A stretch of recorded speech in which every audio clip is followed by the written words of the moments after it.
Brothers on the Wheels, welcome back sa ating motorcycle walk around with you. Today's features bike, familiar na kayo dahil na-test ride na natin ito last time sa Cebu. Pero hindi pa tayo nagkaroon ng full episode na walk around. Kaya ngayong araw na ito, pagbigyan natin yan. So let's get it on! Get ready, drop the beat.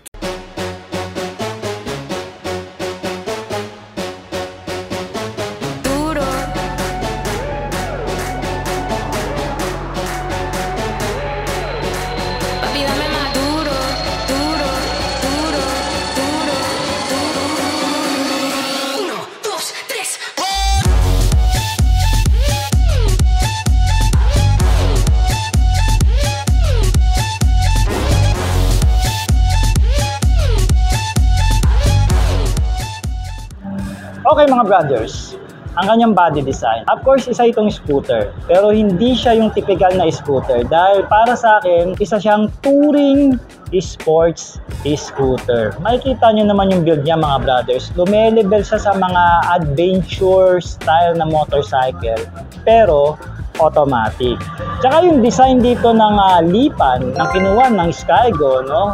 Ibang-iba talaga, no? So ito yung hindi natin nakasanayan na motorsiklo. Kaya sigurado pag nakita natin yung harap nito, nakikita nyo naman yung kanyang Cyclops headlights and also yung kanyang sporty split taillight, talagang kakaiba. Modernized and very stylish. Pagdating naman dito sa side profile niya, iba rin yung kanyang linings and also yung blending ng kulay. Actually, dalawang kulay ito Makikita nyo sa poster nila o website, meron silang space gray at ito naman isa sapphire blue kung di ako magkakamali. And also, ang finish nito parehas is a matte finish. So, wala silang gloss. Pero I think mas okay naman sa matte finish yung motor Hindi naman baduy tignan and much more elegant and trade look. I-check natin ngayon ang kanyang fairings. Alright, no? Katok-katokin natin para ma-identify natin kung makapal ba. Ayan, at nakikita ko naman na maganda ang build quality rito ng Skygo. Intact naman, wala naman nakabuka at wala namang mga loose ang kanilang assembly. Since nakita naman natin yung factory nila na pulido tumira. So, yung fairings niya mga brothers, masabi ko makapal. And check natin yung front fender. Ayan, meron siyang flexibility, konti lang naman, pero yung kapal nandun present. And also, yung paint quality or paint job dito ng Skygo is quality, no? Masasabi ko, ayan, no? Maganda yung pagkaka-matte finish niya. Ayan, no? Hindi yung parang masasabi mong pipitsugin lang na matte finish. Ito, talagang maganda yung pagkakabanat ng pintura. Ito, gloss silver pala ito dito sa headlight. Ayan. Tsaka gusto ko rito, meron siya mga plastic na carbon fiber texture. Ayan. Dito sa leak ng headlight, dito sa edge ng speed meter mo, no? Saan pa ba? Tapos meron siya dito, no? I think para ito sa kung maghuhook ka, ayan, no? Pwede mong sabitan. Ayan, no? Naka-design siya. So, halimbawa may mga dala ka, alam niyo yung garter na hook sa pang motor, pwede ito. Naka-design siya rito, and then ito nga yung sinasabi ko, carbon fiber na plastic na naman dito ang nilagay nila, no, para mag-highlights, no. Hindi siya boring tignan, no. Ito yung mga magagandang design yan dito sa likod din, no. Ito na naman, meron siya ritong plastic na carbon fiber. So napakaganda. So tingnan nga natin dito sa kabila. Dalawang unit kasi meron to sa kabilang side. Ayan, parehas din. Meron din siya dito mga brothers. And then gusto ko rin ito mga brothers, parang hasang dito ng motor, no? Parang sa isda, no? Pero ito design na lang ito, no? Much more highlight siya lalo na pag nakikita natin sa labas. Ayan. Okay, pag-angat dito mga brothers, makikita nyo na yung kanyang naked handlebar na profile. Ito maganda yung natutulong nito lalo na pagka nasa off-road ka. Mas maganda yung iyong riding maneuverability, no? Mas in control ka rito kukumpara natin doon sa mga ordinary or standard na handlebar. And then yung footrest mo, ayan, so may option ka dito and then mayroon ka rin ditong option. So dalawa, so mas komportable ka na lalo na kung nasa mahabang biyahe, no? Hindi ka dito basta-basta mapapagod. Dito naman sa upuan mga brothers, masabi ko naman malapad naman yung pagkaka-build niya, no? And I think pag sinakay naman natin ito mamaya ay siguradong komportable naman. Pero ngayon kasi sinusukat ko pa lang, malapad na siya. So sa mga malalapad na build dyan na rider, no, o driver, hindi kayo rito mahihirapan o hindi kayo rito uncomfortable pagka nag-ride kayo rito. Especially dito rin sa pillion section. Yung grab bar niya okay din naman, nakalabas, pero ang ganda ng design, napaka-sporty, and also bumagay naman dito sa color scheme ng motor, which is light silver. And then dagdagan pa dito ng stylish na footrest. Ito mga brother, oh. Dumapo na tayo ngayon sa electronics niya mga brothers. Unahin mo natin ang kanyang lighting system. Dito sa harap mga brothers, nakadesign nga ang headlight nito. Kung tawagin nila is Cyclops headlights. And yung kanyang lente naman is makapal, and also pumasa naman sa mga standard and branded naman ito. Ang gusto ko rin sa kanya yung approach ng daytime running lights niya, more on adventure look talaga. Para kasi itong scooter na to mga brothers is a European style no, para sa akin. Para mga BMW or other brand no. And then meron din siya ditong this is I think another LED lights. Pero ito ata yung kanyang low beam, and ito yung kanyang high beam as I remember no, na na-review ko siya. And then may windshield nga ito yan dito, sabi ko kanina, maganda na rin yung bolts no, Allen bolts na rin yung ginamit at stainless. Dito naman sa turn signal lights niya mga brothers, ayan makikita nyo flexible no, at good thing LED na rin siya, and also is smoke black po ang kanyang lente, mas maganda, di ba? Branded na rin yan. Going naman dito sa likod, ayan, makikita na natin yung kanyang split LED taillight. Ayan oh, ganda. Ito yung nag-high beam dyan mga brothers. Tapos ito yung daytime running lights ng taillight. So ito nakapirme ito pagka umiilaw. Ayan. Pakita tayo ng ng shots na meron siyang ilaw para meron kayong idea. And also yung kanyang hard plastic dito na fender, ganda rin ng mga pagkakahulma naman no. Tapos dito na nakalagay ngayon turn signal light sa likod, which is flexible din. At ganito yung gusto kong setup ng turn signal lights. Ayun no, kahit dali-dalihin mong ganyan, di mababalit. Tapos sabi ko nga, smoke black finish siya. Hindi mo masyadong kita yung bumbilya sa loob no, o yung LED sa loob. Kasi pagkita parang hindi maganda tignan eh. And then good thing merong another dito na ilaw para sa iyong plaka, and also additional na reflector. Ito pala aluminum. No? And then also yung tire hugger mo dito, dalawa yan. Etong isa, pwede mong tanggalin ito kung hindi naman tagulan, at yung mismong built-in dito sa pinakaunahang bahagi ng gulong. Ito, yung tire hugger mo dito para hindi basta-basta pasukin ng dumi ang iyong makina, and also iba pang components ng motorsiklo mo. In addition mga brothers, nagustuhan ko rin yung profile ng muffler niya. Ayan, no, makikita nyo naman yung muffler guard, balot na balot. Ayan. Diba? So kahit saan mapunta rito yung iyong hita o yung hita ng iyong rider, hindi mapapasok kasi talagang maganda yung cover niya. And also may ventilation dito ng hangin para maglamig. And also dito sa teeth, ganda rin naman. Ayan, modernized na and very stylish. Alright na alright. Going dito sa kanyang digital meter mga brothers, simple lang naman yung pagkaka-design. Ayan diba? Tama lang naman din yung laki. And as I remember, kita naman ito kahit matingkad pa yung araw. And then may proud emblem o logo rito ng Skygo sa baba. I think yung mga indicators dito nakasama, and also yung mga options dito sa digital, basic naman, at yun yung mga kailangan naman natin pag nagra-ride tayo. And by the way, pakita na lang tayo dito ng B-rolls na naka-open ito para meron kayong idea. Pagdating naman dito sa manibela, isa ito sa mga gusto ko dahil nga rugged look siya, dahil naked handlebar ito. Maganda at solid naman ang design ng kanyang handle post dito o yung clamp ng manibela. Ayan, matte finish po ito, and also sa mga switches okay din naman. Ayan nandito yung low beam, nandito yung horn, left and right. Ayan, ito yung low beam mo and high beam. Now, good thing meron siyang hazard switch o hazard lamp, and then meron din siyang pass light o flasher. Okay, handle grips. Ayan pwede sa mga malalapad na kamay. Ayan, large to medium. And then meron siyang end bar na bakal. Good thing. Sa kabilang side, nandito ang iyong switch ng headlight, park light o yung tinatawag nating daytime running lights, and also ang iyong headlight, electronic switch niya, and also brake lever mo sa iyong unahan. Pag bumaba pa tayo mga brothers, makikita na natin yung kanyang susian na shutter key. Ayan, so mas safety ito para iwas karnap ang ating motorsiklo. And also yung tangke mo is nandito na sa floorboard mo. Malaki ang tangke nito mga brothers, which is 11 liters. So malayo-layo ang tatakbuhin mo bago ka ulit magpagas. Baka nga malimutan mo na kung kailan ka magpagas Tapos meron niyang packets dito, dalawa. Sarado yan mga brothers Nandito po sa kanan yung iyong USB charging port, at pwede mong suksukan dito ng iyong cellphone. Then meron din siyang 12 volt sockets, pwede mong lagyan ng sindihan ng Yossi, kung nagyoyosi ka, ayan, no? So may option ka pa para makapag-charge ng ibang gadgets mo o ibang accessories. Dito naman sa kabila, pwede mong paglagyan ito ng mga salamin at mga kung ano-ano pa. Wag lang masyadong importante kasi baka tirahin, no? Basahan na lang, mas okay pa. Hindi masakit pag nawala. And now mga brothers, upholstery check. Yung upholstery niya mga brothers, two-tone po ito, no? Dito sa rider side is magaspang o very rough ang kanyang pagkaka-texture. Ayan.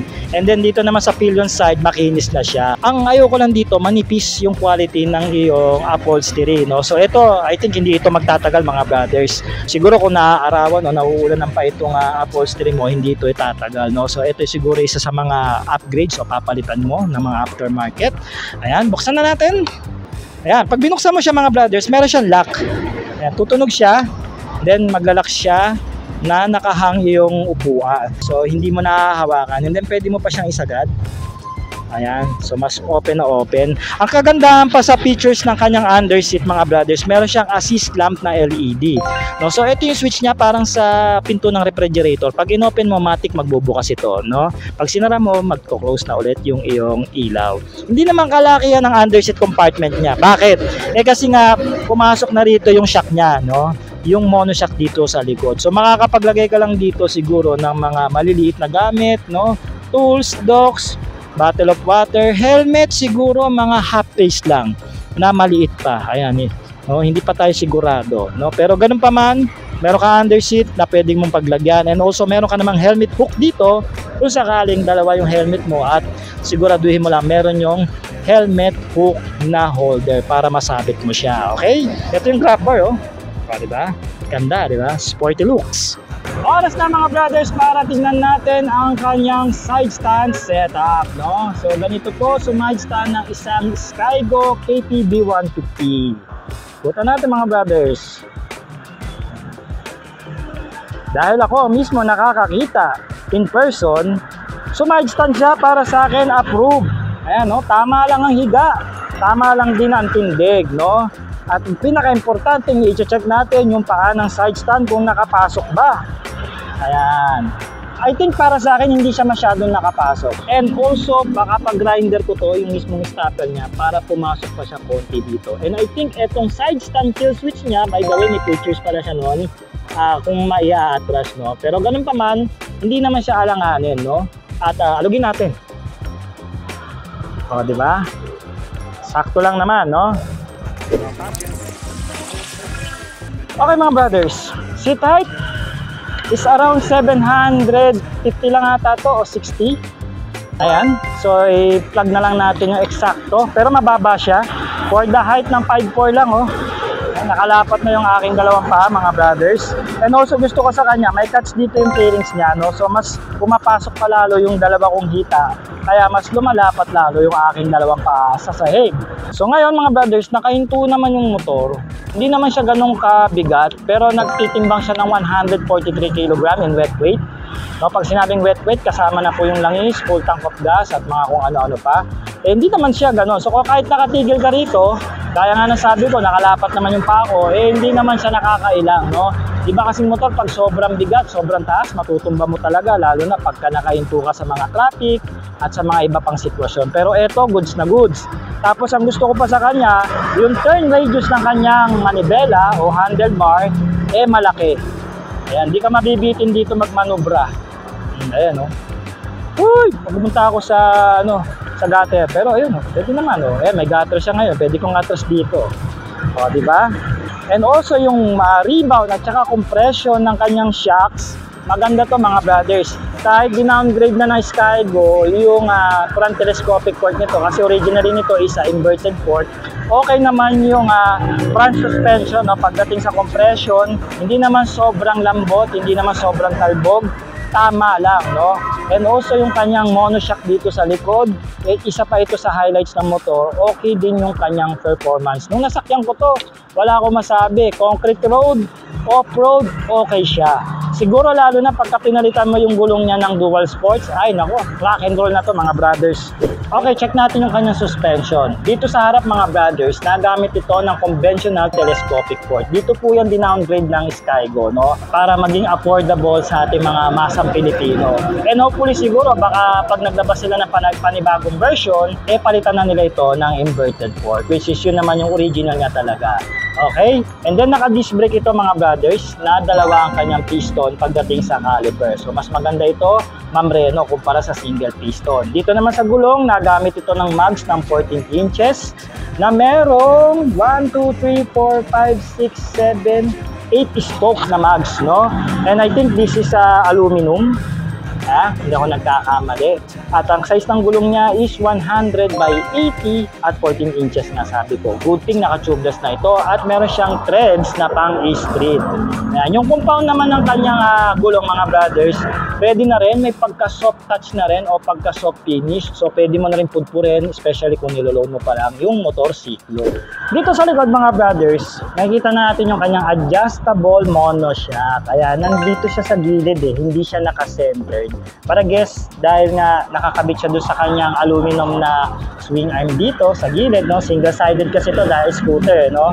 And then meron siyang gulong na 14 inches din dito na may size na 120 by 70. So low profile ito, and also street tie din yung kanyang tread. Alright, so ang preno niya rin dito mga brothers is disc brake na rin. So wala ka na po problemahin dahil hindi siya drop brake. Okay, no?